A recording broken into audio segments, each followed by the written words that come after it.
Olá, boa noite, pessoal.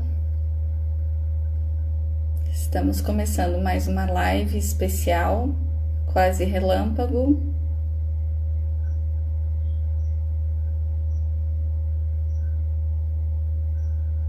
Sejam bem-vindos. Fiquem aqui comigo que o conteúdo vai ser bem legal. Acredito que vocês vão gostar bastante. Oi, Ana. Tudo bem? Que bom te ver por aqui. Algumas pessoas que eu não conheço, depois me digam o nome. Oi, Gabi. Tudo bom? Tá com saudade já? Oi, Giselma.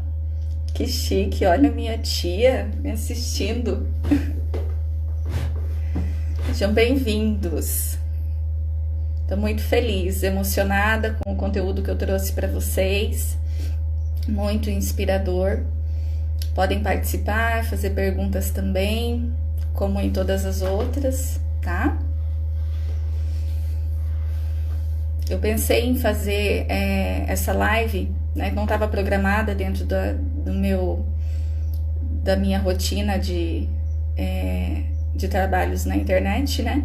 Mas como é uma data muito especial e também como a gente tem muita dúvida sobre como funciona a terapia e qual é a relação dela com religião, até mesmo com Jesus, achei que seria um momento bem propício para trazer esse compartilhamento com vocês.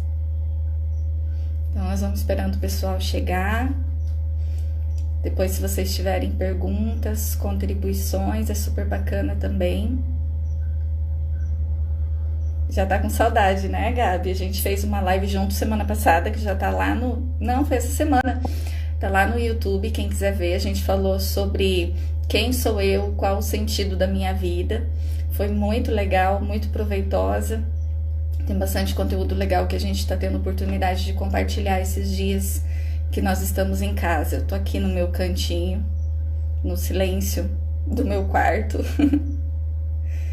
Me preparando para conversar com vocês. Daqui uns dias tem outra live da Gabriela e eu e Gabriela, a dupla do barulho. Muito bem. Então vamos começando a nossa reflexão, até o pessoal ir chegando, já tem algumas pessoas aqui, e introduzindo o assunto, a proposta de hoje, nessa data tão especial, com esse tema mais especial ainda. Então, algumas pessoas que não me conhecem profissionalmente, né?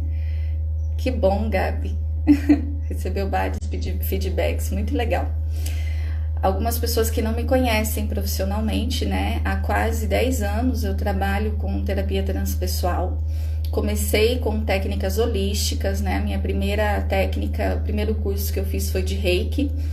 Depois fui fazendo alguns aprimoramentos no próprio Reiki e também conhecendo outras terapias, outras formas de tratamento, como o Theta Healing, o toque, radiestesia, cromoterapia, aromaterapia, florais de Bach e várias outras técnicas que foram me trazendo uma base muito legal de trabalho. Mas foi quando eu conheci a psicologia transpessoal consciencial, foi que realmente eu comecei a me identificar com o trabalho terapêutico e consegui ter alguns suportes mais seguros para aplicar a terapia. A gente vê muitas técnicas por aí, muita coisa bacana, mas ao mesmo tempo coisas que fogem de um sentido lógico, de algo que seja que não seja tão místico, tão às vezes que fuja de uma proposta real, né? Até mesmo propostas de cura imediata e muitas outras coisas que não são compatíveis com a verdade, porque isso tudo é muito relativo.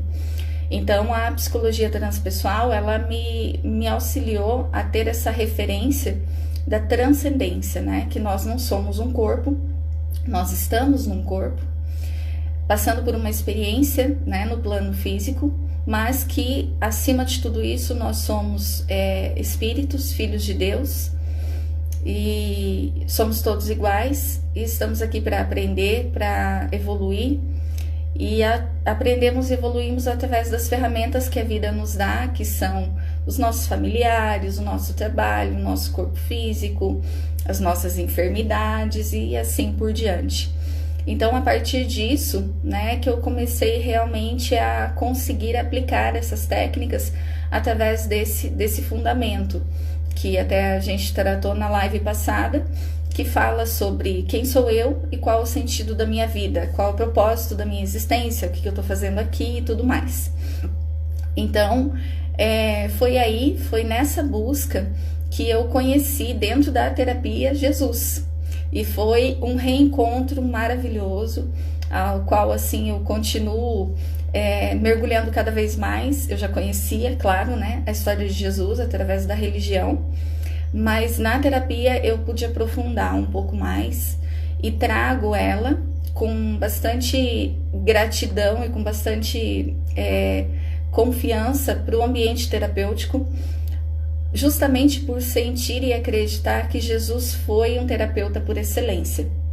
Ele tem na sua história, tanto nas parábolas, quanto nas suas histórias, quanto na própria vivência, na prática mesmo, ele mostrou, exemplificou tudo aquilo que ele disse.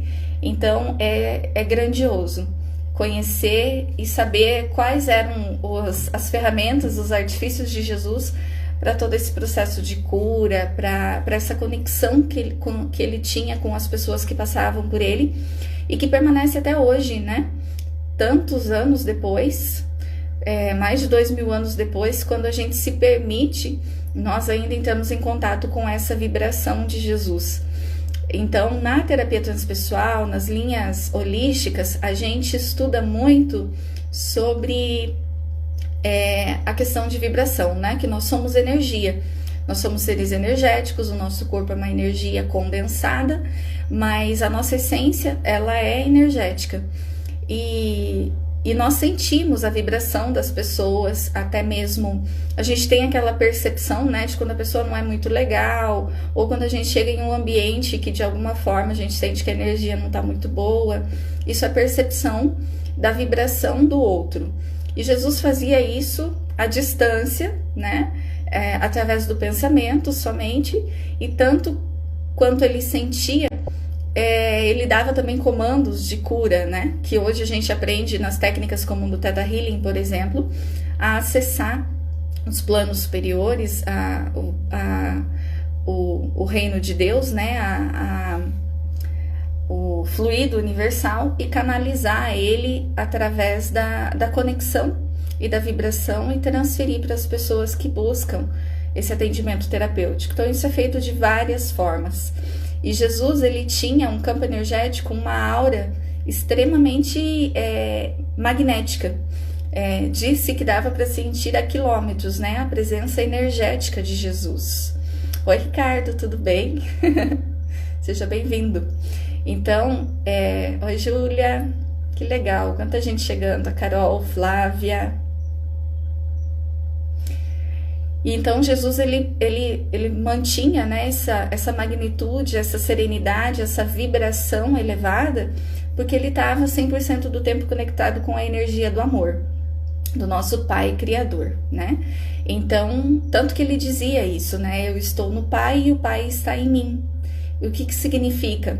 Nós temos um pouco de dificuldade em entender, porque a gente entende esse Deus em algum lugar separado de nós. Então, na terapia transpessoal, a gente acredita sim em Deus. É um dos pré-requisitos, inclusive, para que a pessoa possa fluir na terapia. Se ela não acredita em Deus, não tem como ela se beneficiar dessa visão energética, dessa visão transpessoal.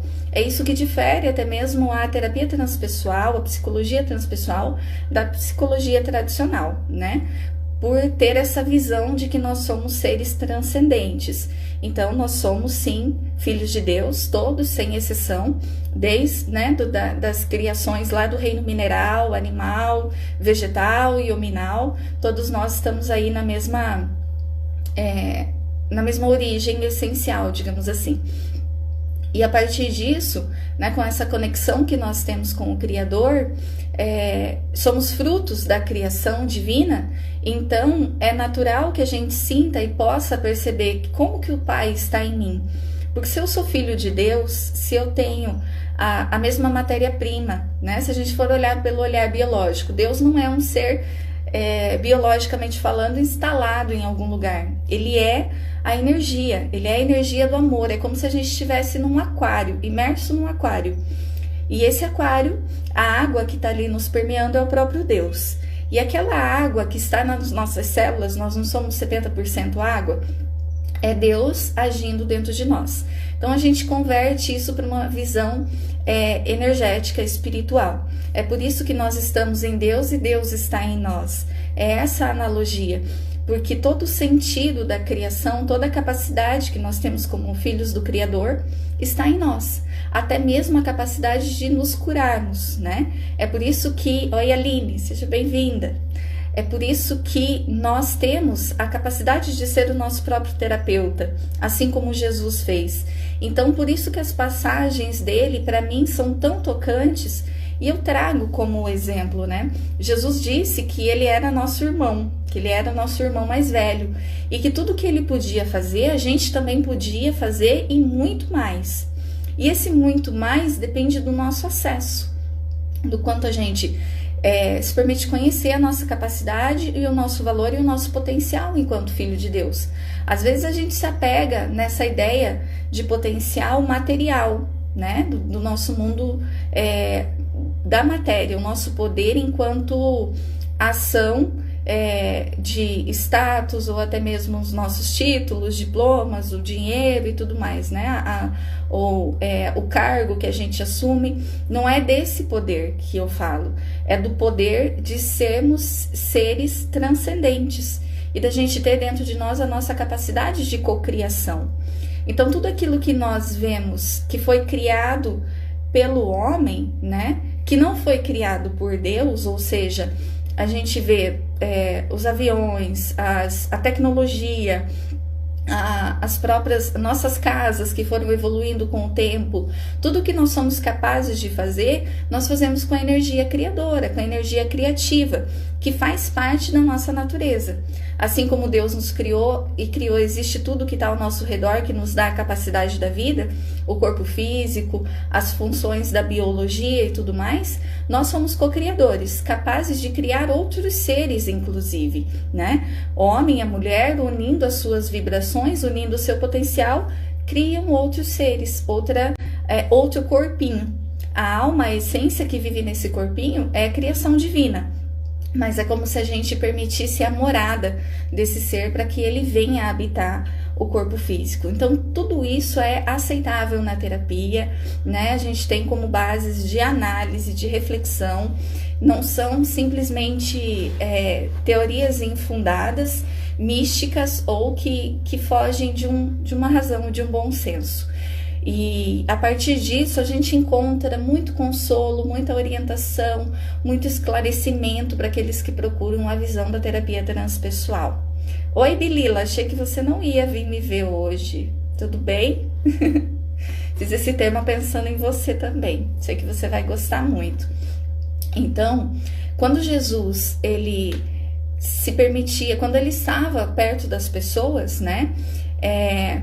Durante as suas histórias, durante os seus encontros, teve um momento que ele teve contato, na verdade, aquela mulher que era chamada de mulher hemorradiça, né, que ela tinha um sangramento ininterrupto.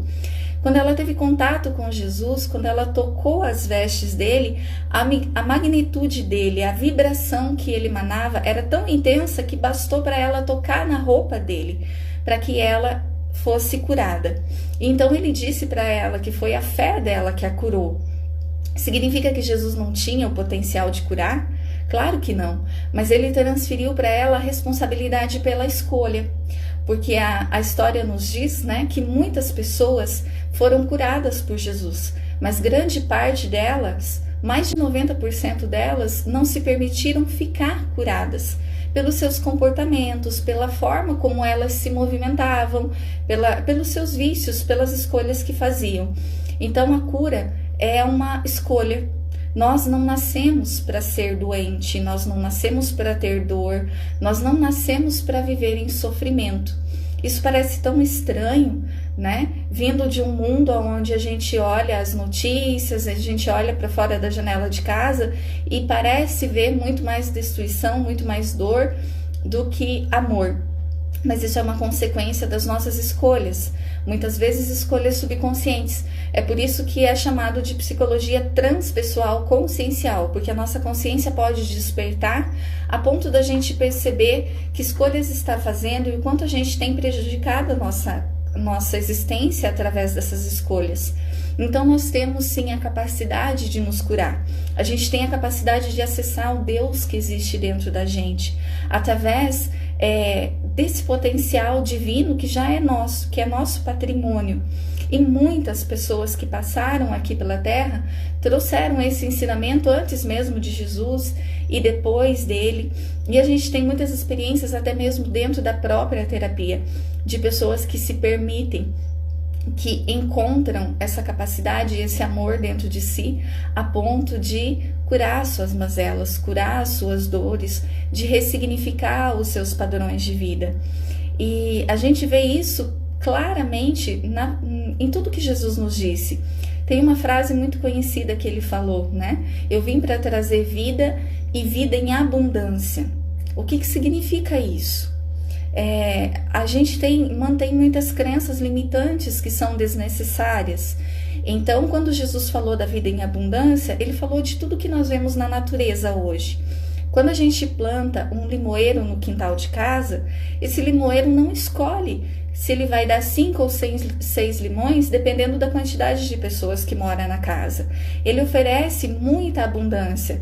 É limão que é pequenininho, limão que é grande, limão que apodrece, né, que fica maduro antes do outro. A gente muitas vezes não vem se utilizar tudo que tem ali, porque a demanda, né, a abundância da natureza é maravilhosa. A gente vê isso na quantidade de alimentos, na quantidade de plantas, na quantidade de espécies de animais que existem, que a gente não conseguiu nem alcançar ainda a quantidade existente, catalogada.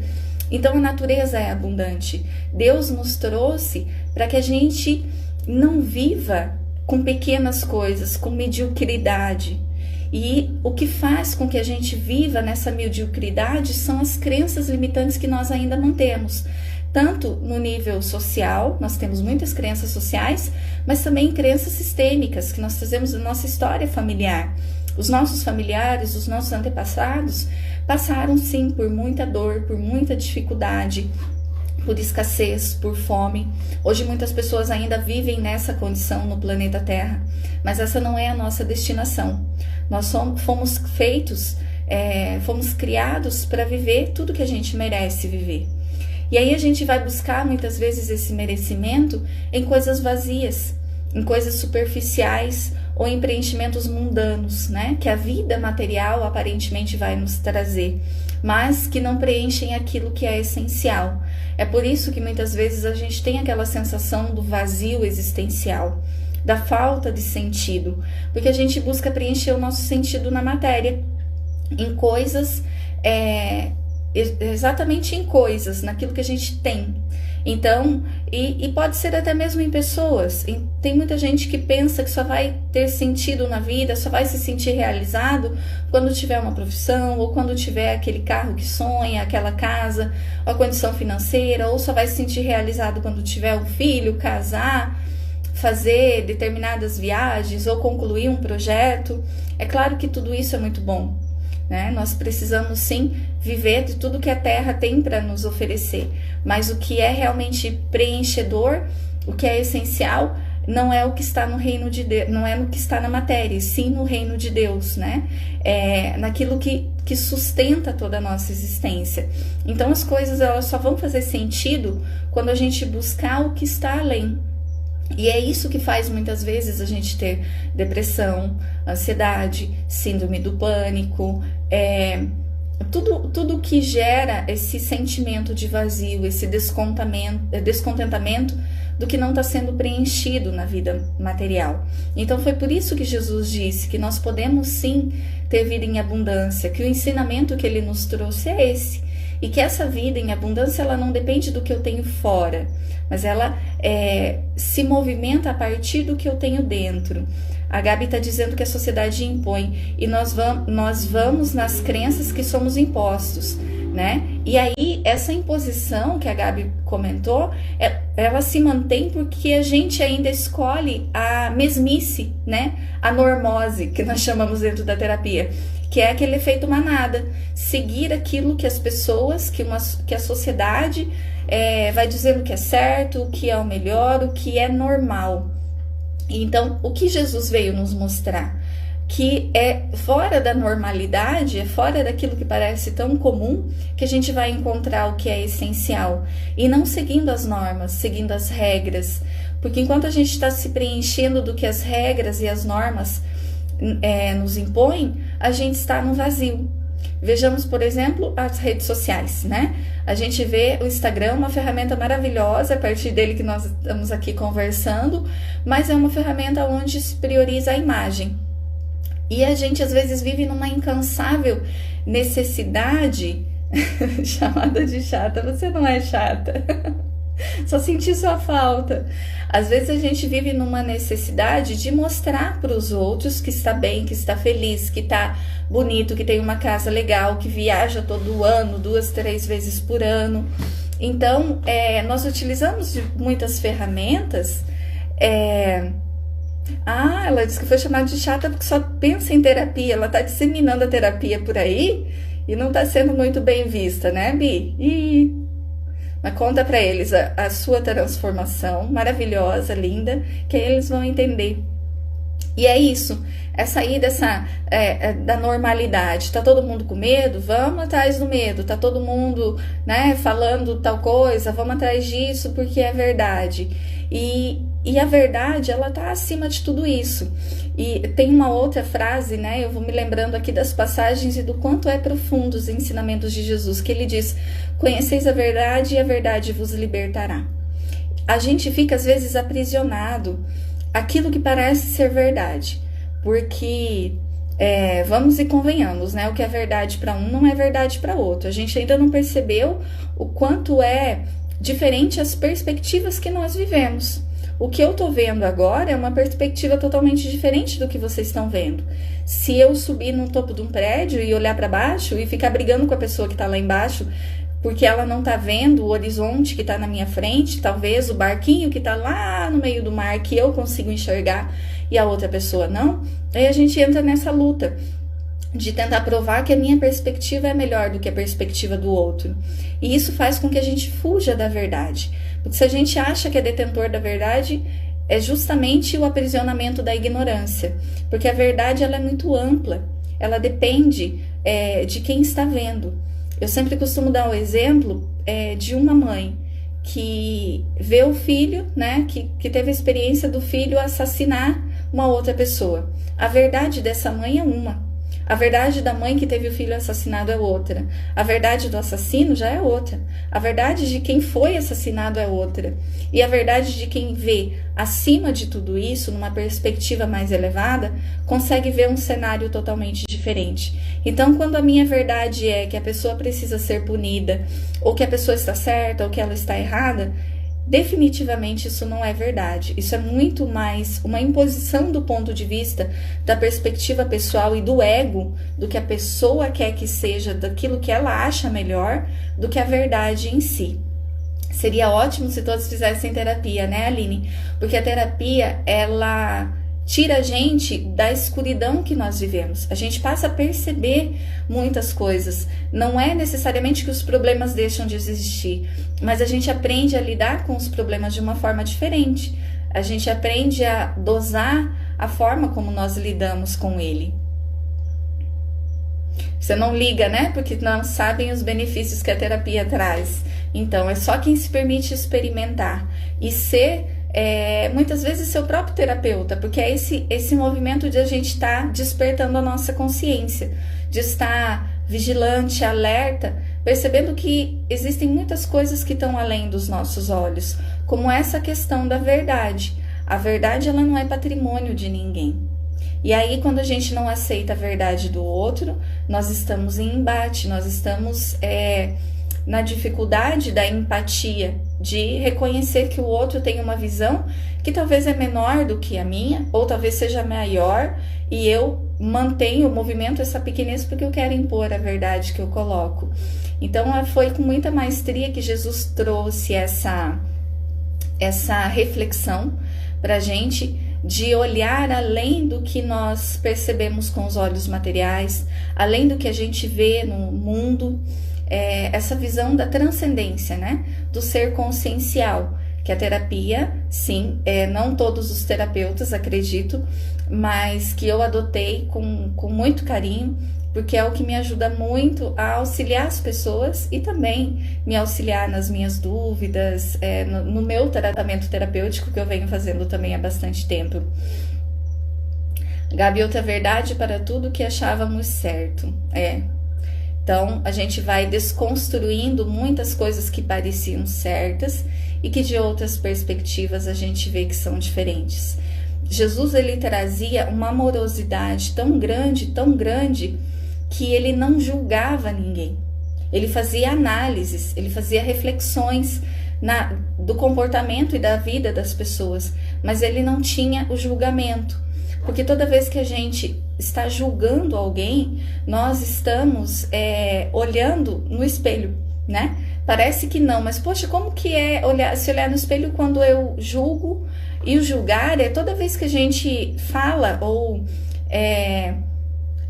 analisa de uma forma negativa o comportamento do outro, nós já estamos julgando. Então esse julgamento, ele mostra muito da indignação que a gente tem, da não aceitação do outro, da pequenez, da dificuldade da outra pessoa. Só que nisso a gente revela muito aquilo que está dentro de nós, né? É igual quando ele disse uma vez que não me lembro se são exatamente esses nomes, mas o sentido é esse. Quando Pedro fala de Paulo, sabe-se mais de Pedro do que de Paulo, né? Ou é o contrário, mas o sentido é, quando eu estou falando do outro, quando eu estou apontando o dedo para o outro, eu estou mostrando muito mais do que eu tenho dentro de mim do que necessariamente falando do outro. Então eu estou dizendo que eu ainda tenho níveis de crítica, de indignação, de não aceitação, de revolta, de imaturidade diante das coisas que eu estou criticando, que eu estou apontando o dedo. Então, toda vez que a gente tiver aquele ímpeto de falar alguma coisa sobre alguém, a gente pode olhar para si mesmo e perceber que está falando de si, né? Na terapia, algumas pessoas comentam assim, puxa vida, eu vim aqui para falar do meu marido, eu vim aqui para falar da minha sogra. Eu falo, não, pode continuar, porque você está falando de você. A partir do que você está dizendo, eu estou conseguindo captar muita coisa. Porque a pessoa vai mostrando as dores dela, o que ela sente, quando ela relata o que ela está dizendo sobre o outro. Então não deixa de ser ela, né? Então também, olha só a magnitude disso. Quanto a gente pode aprender com isso, com os nossos movimentos em direção às outras pessoas. Quer dizer que a gente deva fechar os olhos para tudo? Que a gente fique alheio ao que está acontecendo no mundo, ao que está acontecendo do meu lado, ao que as pessoas que eu convivo fazem? Não é isso.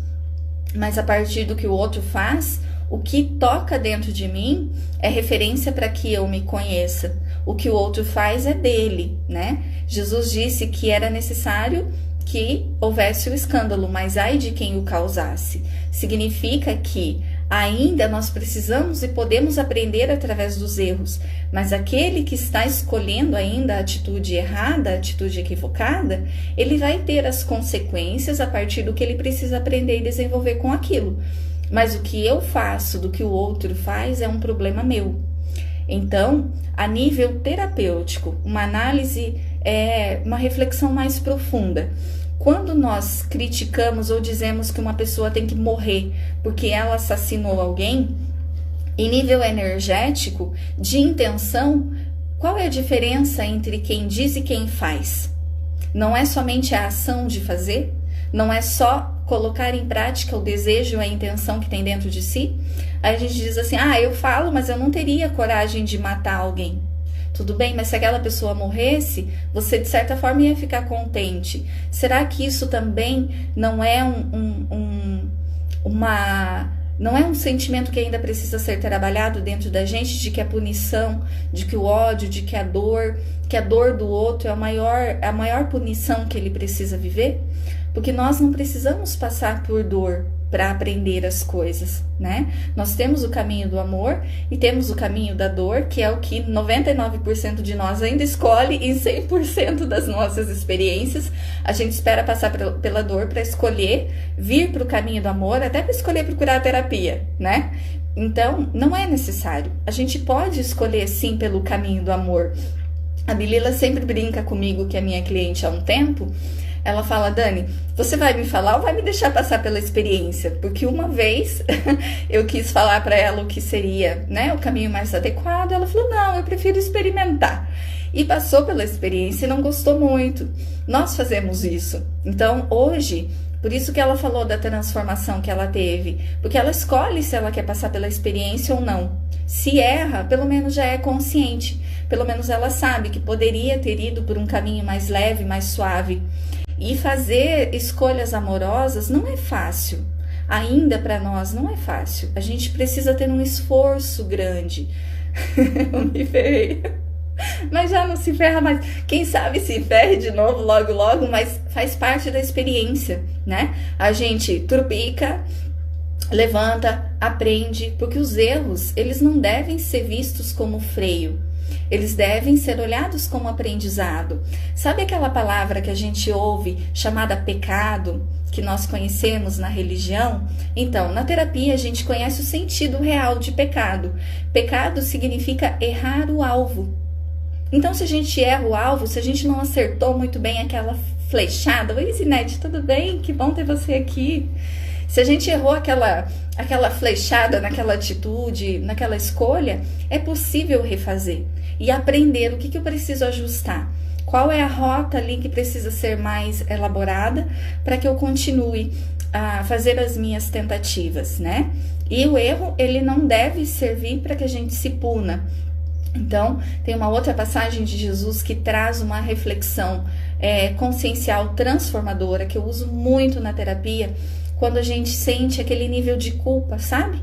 Que não se permite aprender com o erro, mas fica ali ressentindo e se punindo pelas escolhas do passado, ou até por sentimentos de indignidade, não se sentir merecedor de alguma coisa. Então, lembra daquela história onde Jesus recebeu a mulher adúltera, que na verdade tinha as suas dificuldades, tinha o seu nível de carência, e que não era adúltera deliberadamente falando, mas ela foi colocada ali à prova, né? E aí, quando Jesus perguntou a todos que quem não tivesse pecado, quem nunca tivesse errado, teria a moral para criticar aquela mulher. E aí ele foi desenhando na areia alguns símbolos, algumas reflexões, algumas palavras para ativar a consciência das pessoas que estavam ali. E consciencialmente cada um foi olhando para si mesmo. Dos mais velhos para os mais jovens foram saindo, né? Porque a vergonha, né, o reconhecimento dos erros, de que não era um ser perfeito, foi se apresentando.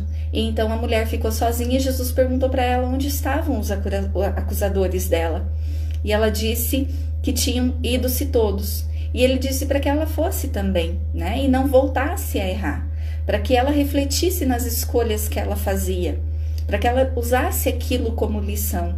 Em nenhum momento ele, que era o soberano amor e bondade, condenou. Então ela não precisava também se condenar pelas escolhas que ela tinha cometido, mas ela poderia aprender. Nós ainda mantemos muitos sentimentos de indignidade, de baixa estima, de menos-valia, que não permitem que a gente acesse esse potencial, sabe? Aquela história de que somos deuses e que a gente pode viver uma vida abundante, tá aí. É o sentimento de indignidade, é a menos-valia, é o não pertencimento, a gente não sentir a conexão com o Criador e com tudo isso que Deus veio nos ensinar. Oi, Fer! Na flechinha ao lado do coração, você chama a pessoa para assistir. Ah, que legal! Ajuda aí, dá um suporte para mim. Então, foram várias as referências, tanto das experiências que Jesus teve, quanto também das histórias que ele nos trouxe, né? De mostrar o quanto nós somos capazes, o quanto a gente tem de potencial dentro de nós. E quando ele fala, né, que eu estou no Pai, o Pai está em mim, que vocês são capazes de fazer tudo o que eu faço e muito mais, ele vai mostrando também o quanto nós temos essa conexão com o divino dentro de nós. E aí a gente volta-se para aquela ideia das crenças limitantes que estão ali, de certa forma, como... Vocês já viram aquele desenho do elefante que tem a cordinha amarrada no pé e amarrada numa cadeira? E se o elefantinho ele dá um chute naquela cadeira, ele vai embora, porque ele tem uma capacidade extrema, né? Uma força enorme. Só que nós ficamos aprisionados a crenças limitantes, crenças históricas, crenças sistêmicas, crenças que nós recebemos na nossa infância, que nós assimilamos na nossa infância por aquilo que a gente viveu, por aquilo que a gente viu, por aquilo que a gente sentiu, por aquilo que a gente ouviu, e nós mantemos até hoje. E Jesus vem mostrar que a gente pode se libertar de tudo isso, para que essa abundância, essa prosperidade, ela faça parte da nossa vida, e em todos os sentidos. Nós estamos aqui para evoluir. Dani, você é muito querida, como é bom te ouvir, que bom! Muito obrigado. Estou aqui compartilhando um pouquinho do que a gente aprende na psicologia transpessoal, consciencial, trazendo Jesus, né, para a nossa vida, não só lá na religião, que às vezes a gente acha que a gente só pode encontrar Jesus lá, né, e que ele tem essa referência do divino, do inalcançável. Nós não temos essa ideia? Deve ter muita gente pensando em, Dani, mas que você fala isso, Jesus é Jesus, Jesus está muito além. Será? Será que ele está além? Ou será que ele escolheu desenvolver as suas potencialidades? Porque ele disse que nós somos capazes. E em nenhum momento até hoje na história o que Jesus disse foi desmentido, né? Ou pareceu para nós incoerente. Então, se ele disse que nós somos capazes, que nós, assim como ele, somos filhos do mesmo Pai, o que é que falta para a gente? Para que a gente possa desenvolver esse potencial. Talvez a gente não chegue, pelo menos não nessa existência, a sermos espíritos crísticos, né? Mas a gente pode sim acessar esse amor que nós somos criados para sentir. A gente não está aqui para viver no ódio, para viver na dor. A depressão, gente, ela é o sentimento que é totalmente contrário à nossa natureza. Então, a própria palavra diz, né? A depressão para baixo. Ou é como se a gente estivesse andando de ré, rumo à nossa evolução, ao sentido da nossa existência espiritual. É quando eu nego, quando a gente se permite entrar em depressão. Quem aqui já teve essa experiência? Eu já fui depressiva, então já senti na pele o que é estar no fundo do poço. A depressão é a negação da vida, é a negação de todo o potencial que a gente tem, é a negação até mesmo de ver o sol, a luz do dia, de estar em contato com as pessoas que a gente ama. A gente chega a ponto de negar isso, a negar o estado de viver, de se alimentar, de sentir o sabor dos alimentos, né? De viver uma vida legal. Eu lembro de uma cliente muito querida que eu tive há um tempo atrás, uns 2 anos atrás. Ela tinha uma depressão profunda e ela viajava o mundo inteiro. Felizmente ela tinha, né, condições de fazer isso, materiais e tudo mais. E ela me contou um dia que ela foi para uma viagem na Disney, ela não tirou nenhuma foto. A única coisa que ela queria era voltar para o hotel onde ela estava para poder dormir. Então, todos os dias de viagem dela, num lugar que deve ser maravilhoso, que eu tenho muita vontade de conhecer, ela não conseguiu curtir nada. Então, olha o movimento que a gente tem de negação da nossa existência quando a gente se permite entrar em depressão. E eu digo que é uma permissão porque é assim, é uma escolha. Parece que a gente perde as forças, parece que essa capacidade que eu estou dizendo, ela deixa de existir, mas ela não deixa. A depressão, ela é como se a gente colocasse uma cúpula em cima de um abajur, sabe? Aquela luz que existe dentro de nós, ela fica ali afogadinha, mas ela não apaga. No momento que a gente escolhe qualquer movimento, qualquer intenção de tirar essa cúpula, É claro que isso vai sendo gradativo e é muito bacana quando a gente se permite ser ajudado, essa cúpula vai dando espaço para que a gente vá se iluminando por dentro. E aí a gente vai gradativamente buscando o sentido da vida. E vocês podem perceber, pelo menos dentro dos estudos terapêuticos que eu faço, toda pessoa que entra em depressão, ela está ausente de um propósito existencial, ela está ausente do sentido da vida. O sentido da vida dela muitas vezes é material, é sobreviver, é pagar contas, é cuidar dos filhos, né? Como muitas mulheres vivem essa realidade de se anular, de se abandonar em prol dos outros. Não quer dizer que esse prol dos outros seja ruim, mas o abandono de si é, porque aí ela entra num vazio de si mesma, em prol de algo que é meritório, que é muito legal, mas é sempre precisa ter uma via de mão dupla. Então, quando a gente entra nesse estado depressivo, é porque de alguma forma nós abandonamos a essência que existe dentro de nós. A gente ignora essa capacidade de ser co-criador, essa capacidade de ser condutor e artífice da própria vida, né? Estamos em uma fase limitante, onde tudo está sujo. Dinheiro, pessoas, só acenos, mas creio em Jesus e no amor. Isso mesmo, Bilila, nós estamos em uma fase, mas nós não somos isso.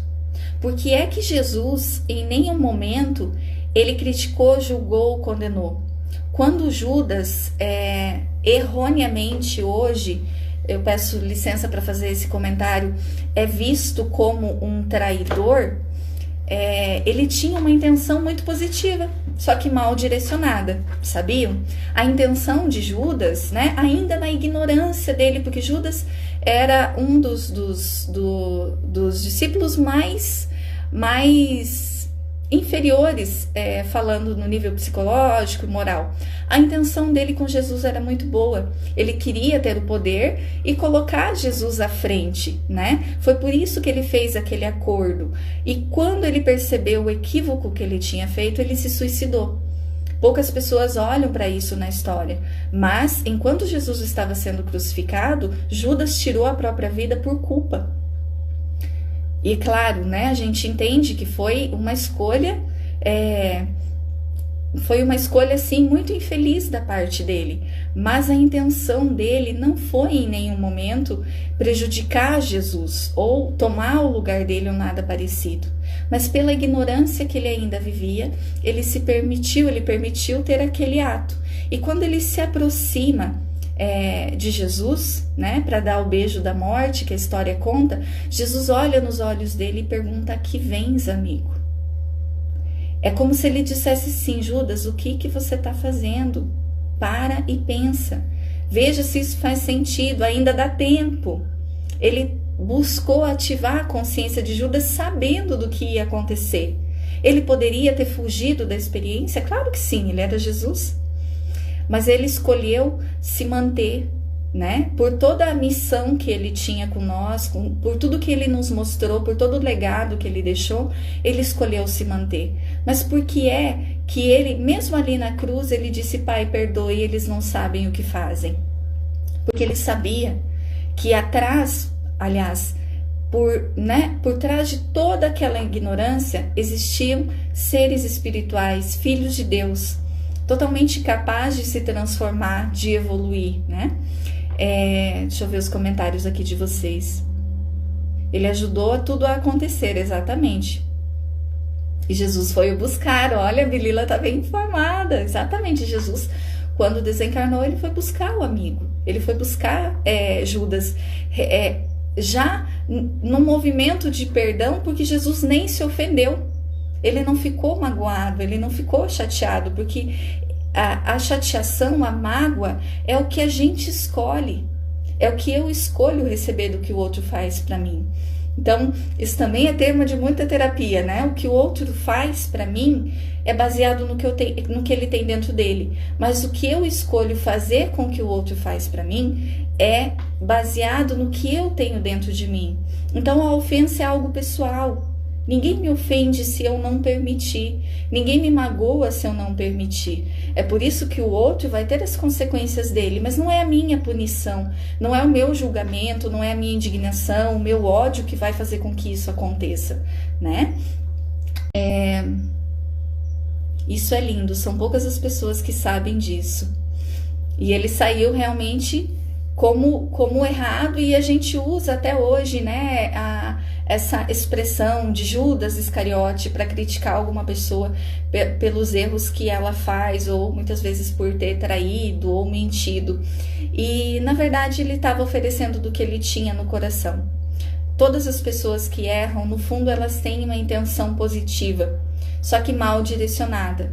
Se a gente parar para pensar nos nossos erros, vocês que estão aí me ouvindo, possivelmente todos nós erramos em algum momento, né? Quem não reconhece isso deve estar num nível de autoengano tremendo. Sejam erros grandes ou até erros pequenos, mas a gente erra, sim, o tempo todo. O que acontece quando a gente para perceber depois que cometeu um equívoco?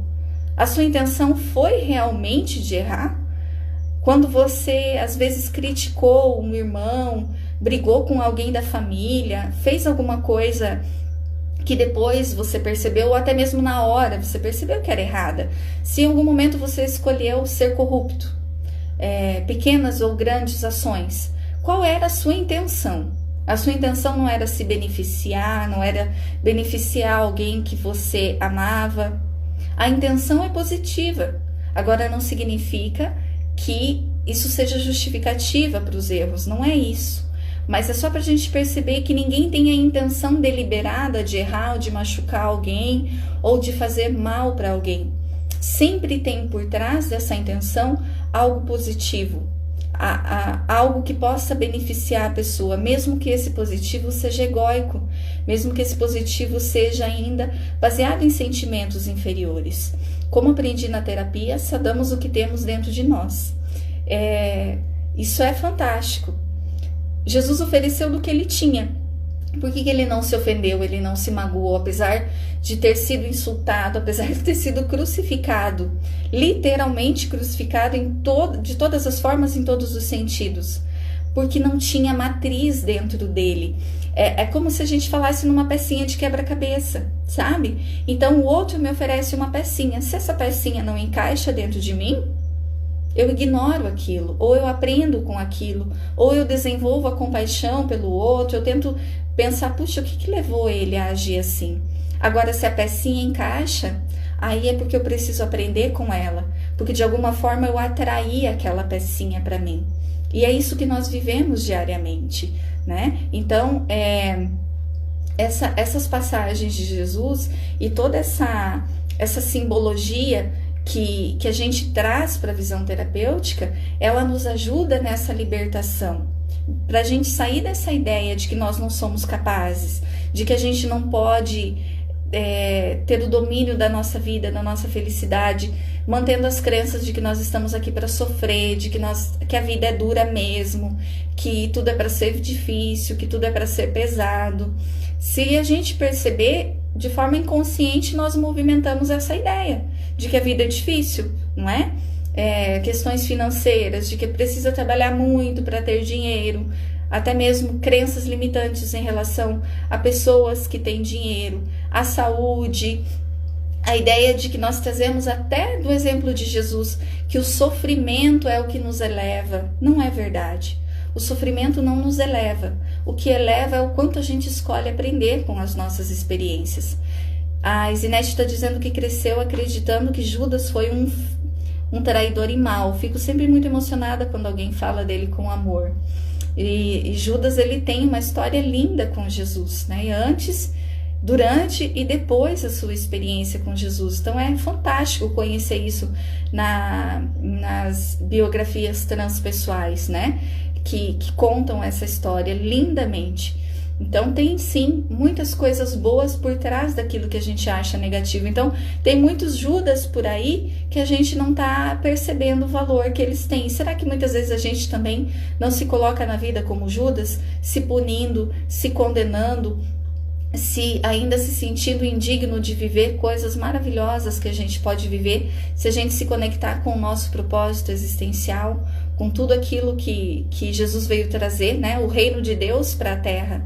O que é o reino de Deus? É o nosso potencial, é a nossa capacidade de sermos co-criadores da nossa existência e parar de olhar para a vida como se a vida fosse a matéria, como se a vida fosse ganhar e perder, viver para se nutrir, para se manter dos prazeres que a gente tem, que devem ser essenciais, porque não é errado o prazer da alimentação, não é errado o prazer do sexo, não é errado o prazer de você comprar coisas que te fazem bem, de fazer uma viagem legal, nada disso é errado. Mas o que é errado, o que ainda nos desvia o alvo, é o excesso. É o quanto a gente busca preencher os nossos vazios existenciais com essas escolhas, com o foco na vida material, né? Era preciso para se cumprir a vontade do Pai, né? As Escrituras. Então, Jesus ele veio para cumprir as Escrituras e foi isso que ele fez até o final da sua existência, cumprindo tudo que estava determinado, tudo que estava escrito, para que hoje, há mais de 2000 anos, a gente usasse ele como referência. Então, na terapia, gente, é uma mensagem assim que eu gostaria de trazer do fundo do coração para vocês. Isso aqui não é uma propaganda terapêutica necessariamente do meu trabalho. É claro que eu fico muito feliz em poder contribuir com aqueles que me procuram, mas nós podemos ser nossos próprios terapeutas. Eu falo isso para quem me procura. Dani, eu vou precisar fazer terapia 2 anos, 3 anos? Depende. Se você escolher ativar a sua consciência, você vai se tornar seu terapeuta agora. Você não precisa mais de mim e de ninguém. Você pode fazer isso por escolha, porque a sua capacidade está dentro de você, né? Então, o que eu queria trazer como reflexão, daqui a pouco a gente vai estar indo para os nossos minutos finais, é que a gente precisa tirar Jesus da cruz. Ele não está mais lá. Isso foi importante, é uma referência muito grande para nós, mas ele não está mais pregado na cruz só dentro dos templos religiosos. Igreja significa a minha casa. Se vocês forem procurar a simbologia, o sentido etimológico de igreja, é a nossa casa interior. Então, por que Jesus está só lá na igreja? Por que é que a gente não pode trazer ele para perto, trazer ele para dentro, como referência alcançável? Sabe, aquela coisa de distanciamento, de dor. Já fazem mais de 2000 anos que a gente vibra essa dor. E é claro que é importante esse período, né, essa passagem, que foi o período da Páscoa, que chama exatamente Páscoa, significa Pesach em hebraico, para que a gente tenha hoje essa referência de Jesus na nossa vida. Mas ele precisa vir para os nossos corações. E aí a gente pode encontrar Jesus na terapia, a gente pode encontrar Jesus em qualquer lugar, porque ele está sempre com a gente. Ele mesmo disse que enviaria um outro Consolador para ficar eternamente com nós. Será que a gente está procurando esse Consolador? Prometido por Jesus, que não iria embora. Aonde está? Tem muitas pessoas que falam assim, Jesus vai voltar, Jesus está voltando. Jesus não vai voltar, gente, porque ele nunca foi. Ele sempre esteve conosco. Tanto que quando ele deixou o corpo físico, 3 dias depois, ele ressurgiu. Ressurgiu como? Dentro dos estudos que são feitos da física quântica, psicologia transpessoal e todas as referências que nós temos, sabe-se que Jesus voltou em vibração, em corpo fluídico.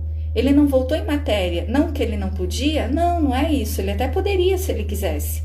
Mas ele veio em vibração, em energia, em espírito. Essa mesma vibração que nós temos. Essa vibração que a gente sente do outro, essa vibração que quando eu penso em alguém, depois a pessoa fala, puxa, eu estava pensando em você e você me ligou. Essa sintonia que a gente tem com as pessoas que a gente ama, isso é vibração. Então Jesus, de certa forma, se deixou ser visto, ele se materializou. Algo que muitas pessoas aprendem a fazer, né? Até mesmo se transportar para outros lugares, isso é energia. E amor é energia. Então, foi a materialização do amor que aconteceu ali. E a gente pode materializar esse amor dentro de nós. Vós sois deuses, poderei fazer tudo o que eu faço e muito mais. Se ele já fez muita coisa e a gente acha que foi muito, né? Será que nós não podemos pelo menos nos aproximar dele? Então, o que eu gostaria mesmo de ter trazido para vocês, além dessas reflexões da nossa capacidade, para a gente começar a olhar para as nossas crenças limitantes, para tudo aquilo que nos inibe de ser o Deus que nós somos capazes de ser, é também tirar Jesus da cruz e se aproximar um pouquinho dele. Se permitam, né, quem está ouvindo, se fez sentido para vocês essa reflexão, essa ideia de conexão com o nosso irmão maior, aprofundar um pouquinho nisso na visão terapêutica, na visão consciencial, de como nós podemos aprender a ser seres elevados, a deixar de lado as nossas dores, as nossas fragilidades e desenvolver a vida que a gente sonha, a saúde que a gente sonha, porque aquelas curas que Jesus fez, nós podemos fazer. Não por mim, não pelas outras pessoas que trabalham por terapia, mas historicamente, quantas pessoas se curam pela fé? Quantas pessoas aqui que estão me assistindo já tiveram a experiência de se curar durante uma sessão de Reiki, de uma dor, de uma fragilidade, que sentiram durante a aplicação a libertação de traumas, durante uma vivência, o encontro consigo mesmo, o perdão de dores. Então a gente pode fazer isso. Nós somos capazes de fazer isso. E não sou eu que estou dizendo, tá, gente? Foi Jesus. Só estou replicando. Mas estou buscando viver realmente toda essa referência. Porque a gente precisa trazer para a vida. Tá bem? Eu acho que daqui a pouco o Instagram vai dizer que o meu tempo está acabando. Eu gostei muito da participação de vocês. A Alita, que legal, Alita. Te conheço por fama já, viu? Quero te conhecer pessoalmente.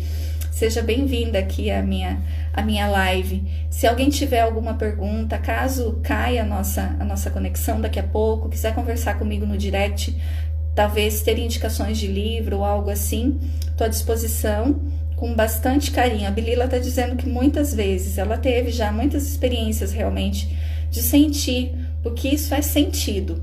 Enquanto nós buscamos pela razão, pela mente racional, encontrar a solução dos nossos problemas, mudar aquilo que a gente vive, nós não vamos conseguir. Para pensar. Quem aí conseguiu mudar os seus problemas pela intenção? Se a gente fosse capaz só de mudar a nossa vida pela intenção, a gente não teria mais problemas, porque a intenção de estar bem todos nós temos, mas a gente precisa buscar o sentir, aquilo que está além, que está transcendente, sair da visão material, que só a matéria cura. A matéria, a ciência, né, a medicina são maravilhosas para cuidar do corpo, mas a raiz de tudo isso não está no nosso corpo. A raiz de tudo isso está na nossa natureza espiritual. E nós fomos feitos para viver uma vida abundante, extremamente abundante. Obrigado por ajudar a minha família. É um prazer, um carinho enorme estar junto com a sua família. Fico muito feliz de poder ajudar. Pode deixar, Bibi, vou deixar gravado, sim, aqui nos stories, e também vou jogar lá pro Facebook e pro Instagram. Não, desculpa, pro YouTube. E até vou pedir um carinho para vocês, para que eu possa continuar compartilhando mais. Eu preciso de seguidores da minha página do Facebook, então se vocês puderem me seguir, agradeço com carinho, e também ter acesso, né, aos conteúdos que eu deixo aqui para vocês. Faço tudo com muito carinho. Lá no meu canal do YouTube eu estou fazendo uma série de vídeos que se chamam Saúde Integral. A saúde integral, ela tem como um intuito, né? Ela foca no bem-estar físico, mental e espiritual. A Organização Mundial da Saúde diz que saúde não é só ausência de doença, porque se fosse uma pessoa que está psiquicamente doente, né, ela estaria saudável. Então é essa tríade. Nós precisamos buscar a saúde integral a partir da descoberta de que nós podemos nos curar. Quem quiser acompanhar, compartilhar, lá eu falo sobre várias doenças, aceito até sugestões. Quem quiser saber sobre uma ou outra específica, eu vou ter muito carinho em gravar e explicar qual é a visão da terapia sobre tudo isso e como a gente pode se curar. Também conto alguns exemplos meus, né, dessa minha jornada, apesar de ter 33 anos, felizmente tive várias experiências onde a cura foi possível para mim, a cura física, psicológica, de sair de situações, algumas até graves, para hoje estar podendo compartilhar com vocês um pouquinho do que eu estou praticando, do que eu estou lendo, das teorias que eu busco, para a gente tentar fazer um mundo melhor, né? Auxiliando todas as pessoas que precisam. Continuo também com o meu projeto social, Terapia para Todos. Então, se souberem de pessoas que não têm condição financeira de arcar com a terapia, existe um projeto que eu faço para alcançar essas pessoas. Tá bom? Meus amores, estamos acabando, tenho 10 segundos. Um beijo no coração de todos, feliz Páscoa, e eu espero de coração que amanhã, nessa Páscoa, Jesus esteja com vocês, aí na mesa, junto com seus familiares, tá bom? E no coração principalmente. Um beijo, fiquem com Deus e lembre-se,